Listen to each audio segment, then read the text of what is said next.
and have washed their robes and made them white in the blood of the Lamb.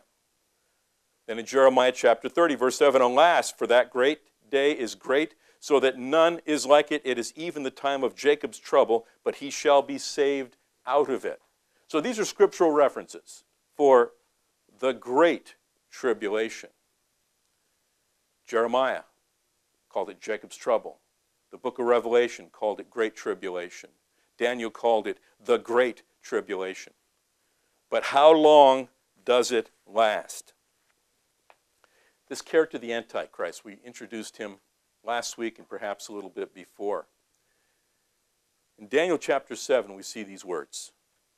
And he shall speak great words against the Most High, and shall wear out the saints of the Most High, and think to change times and laws, and they shall be given into his hand until a time and times and the dividing of time.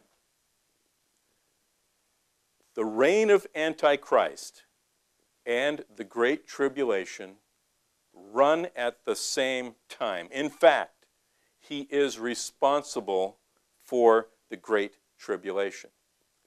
It's going to be a great tribulation because of his activities. It says in Daniel here that he is going to wear out the saints. We see many other scriptures that speak about the persecution that will be conducted at his hand. Now, also in that verse, however, notice that his reign is going to last how long? It says a time, times, and half a time. Linguistically, what that means is time, 1 year, times 2 years, and a half a time, a half a year. 3.5 years, if you put that together. His reign is going to be 3.5 years long. Now you're saying to yourself, well, doesn't he make a covenant with Israel that's going to be like a 7-year deal? Yeah, but keep in mind that he's not going to emerge as this Antichrist character until the middle of that 7-year period of time. That's when he really takes over. That's when the persecution really gets severe. That's when things really happen bad for God's people and the Jewish people and anybody else that might belong to God. That's the time. How long does it last? It's got a 3.5-year span to last. Now, this is not the only scripture that we have on this. In Revelation chapter 13, it says, and there was given unto him, this is the Antichrist, a mouth speaking great things and blasphemies, and power was given unto him to continue 42 months, meaning 3.5 years. What is the point? The point is this 7-year period of time, of which there's a lot of things we'll be discovering happen during. The Great Tribulation is the second half of it.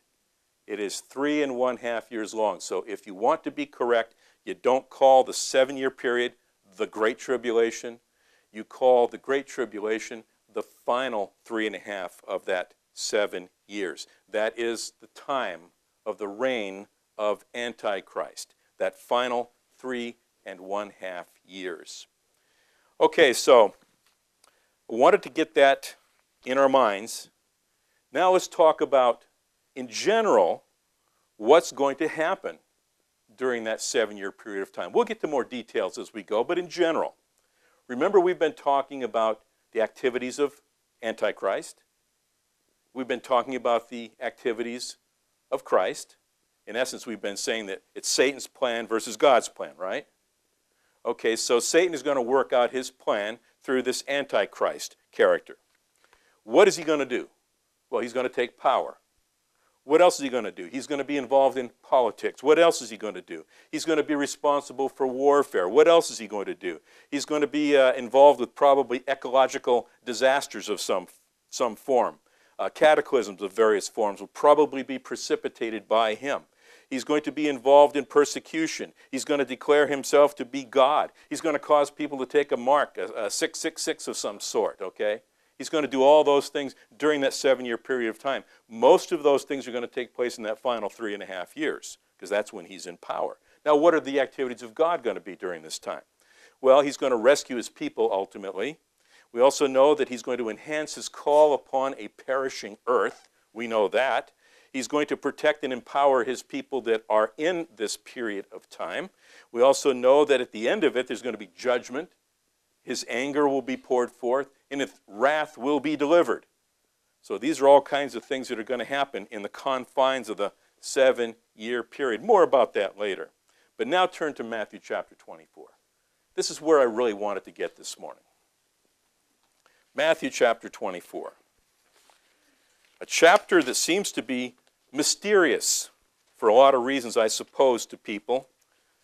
Today, as we go through it, I think you're going to see that it reads very straightforward as long as you have the framework properly figured out and understood.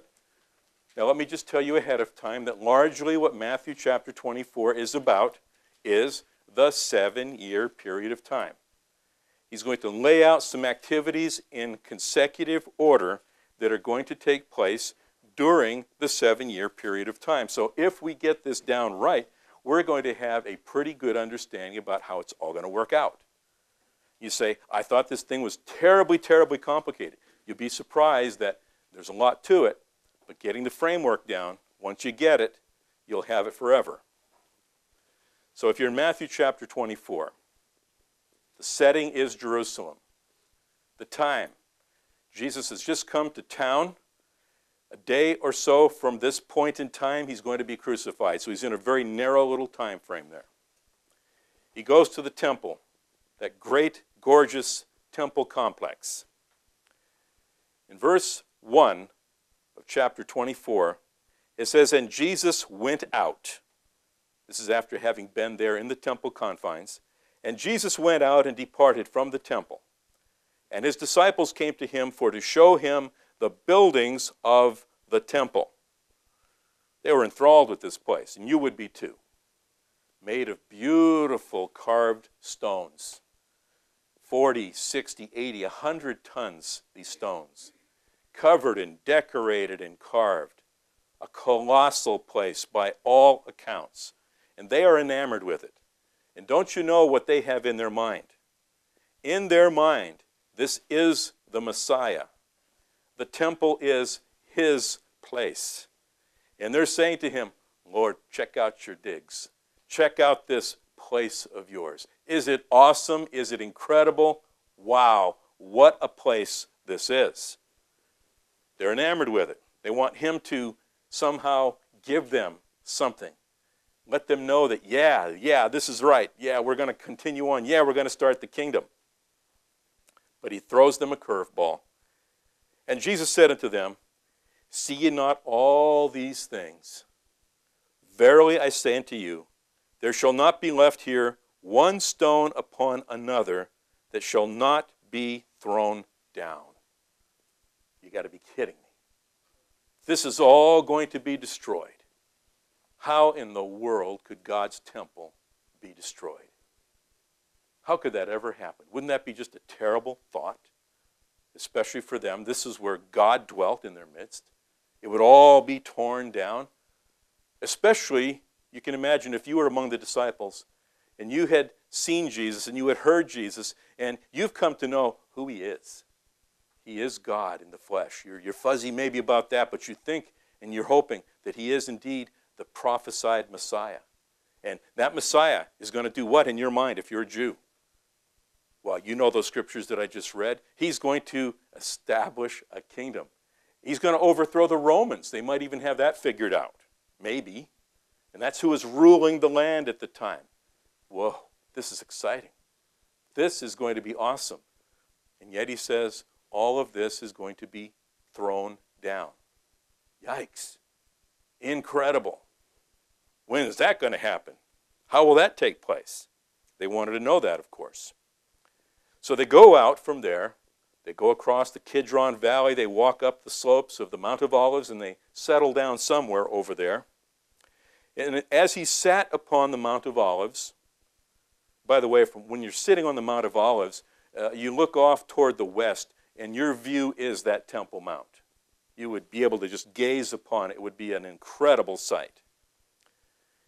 He sat down upon the Mount of Olives. The disciples came unto him privately, saying,